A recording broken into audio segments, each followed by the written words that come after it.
PCC president గారు ఇప్పుడే చెప్పినట్టు మేము స్వామిగౌడ్ గారికి చైర్మన్కి చెప్పినాము, మనుషులు ఉంటారు పోతారు, వ్యవస్థ రెస్పెక్ట్ కాపాడండి. ఎవరికో ఒక వ్యక్తి చెప్తే దానికి బానిసంగా వ్యవస్థను చెడగొట్టకండి. ఇవాళ స్వామిగౌడు, షబ్బీర్ అలీ, ఉత్తమ్ కుమార్ రెడ్డి ఉంటారు పోతారు, పదవులు ముఖ్యం కాదు, శాశ్వతం కాదు. కానీ ఉన్నప్పుడు ఆ వాల్యూ శాశ్వతం ఎంత ఉన్నది అది చూసుకోండి. మేమిచ్చిన నోటీసు ఫస్ట్ ఇచ్చినాం 2014లో 7 మండలి మా ఎమ్మెల్సీలను సస్పెండ్ చేయమని డి శ్రీనివాస్ గారు నేను కలిసి ఇస్తే దాన్ని పట్టించుకోలేదు.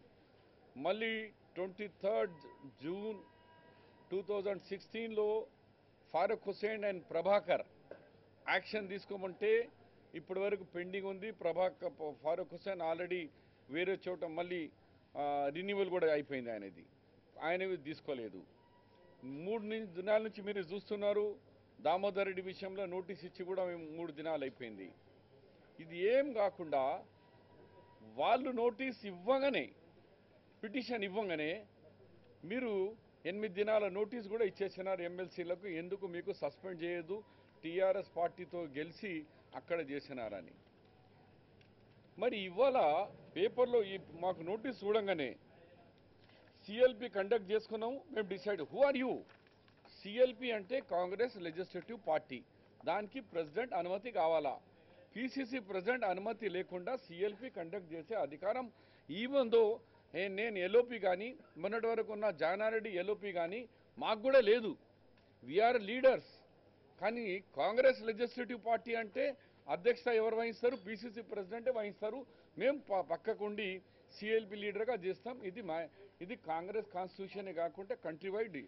ఇంత పెద్ద 132 ఇయర్ ఓల్డెస్ట్ కాంగ్రెస్ పార్టీని 4 మెంబర్లు మేము సిఎల్పి చేసుకున్నా మేము మర్జర్ అయిపోతామంటే, దాన్ని బులెటిన్ తీసేస్తామంటే, మేము చైర్మన్ గారికి లీగల్గా మీరు థరో స్టడీ చేయండి.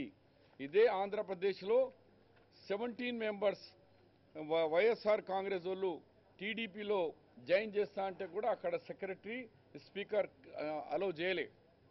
అట్లా మర్జర్ చేసేది వీలు లేదు, మర్జర్ కాదు అన్నారు. ఇదైతే నేషనల్ పార్టీ, వాళ్ళైతే regional parties. National party member without consult, నేను ఎల్ఓపి నాకు తెలియదు, ప్రెసిడెంట్ ఎల్ఓపి ఉన్నా, మరి ఆయనే మా మెయిన్ అయితే కాంగ్రెస్ ప్రెసిడెంట్ తెలియకుండా ఇలాంటివి చేసి ఒక కాన్స్టిట్యూషన్ ఫిరాయింపు చట్టాన్ని అన్నిటికీ ఉల్లంఘిస్తున్నారయా.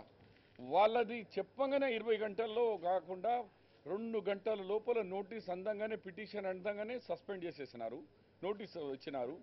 మాది 2 ఇయర్ నుంచి, గతంలో 4 ఇయర్స్ నుంచి పెండింగ్ ఉన్న దానికి లేదు. ఇక ప్రభాకర్ది అండ్ ఫారూక్ హుసేన్కు డేటెడ్ 23/6/2016లో ఇది పిటిషన్ ఇచ్చిన, అన్ని క్లిప్పింగ్తో సహా.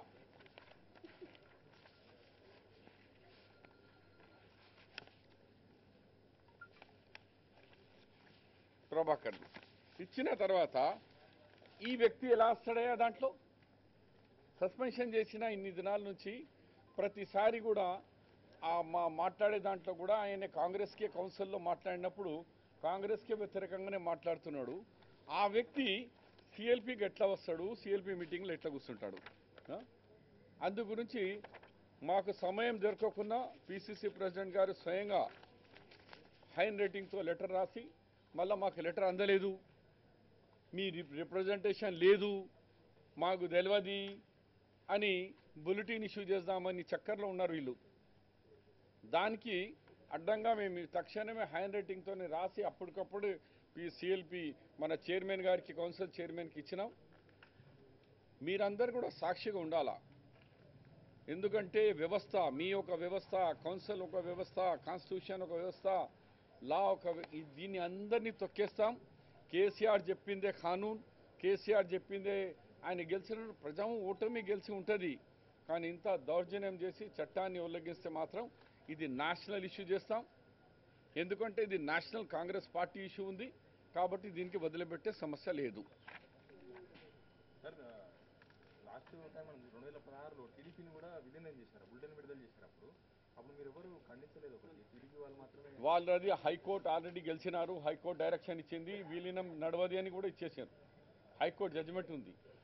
ఆంధ్రప్రదేశ్ అసెంబ్లీలో మీకు కావాలంటే కొద్దిసేపట్లో ఇస్తాను. ఆంధ్రప్రదేశ్ అసెంబ్లీ వైఎస్ఆర్సీపీ టీడీపీలో మర్జర్కు వాళ్ళు యాక్సెప్ట్ చేయలేదు. స్పీకర్ వాళ్ళ గవర్నమెంట్ అయి కూడా అంటే వాళ్ళు చట్టాన్ని ఫాలో చేస్తున్నాడు Andhra Pradesh speaker and council chairman. ఇక్కడ కౌన్సిల్ చైర్మన్ గారి హై రెస్పెక్ట్ మాకు, ఈజ్ ఉద్యమకారుడు, కానీ దానికి పాటిస్తలేడు.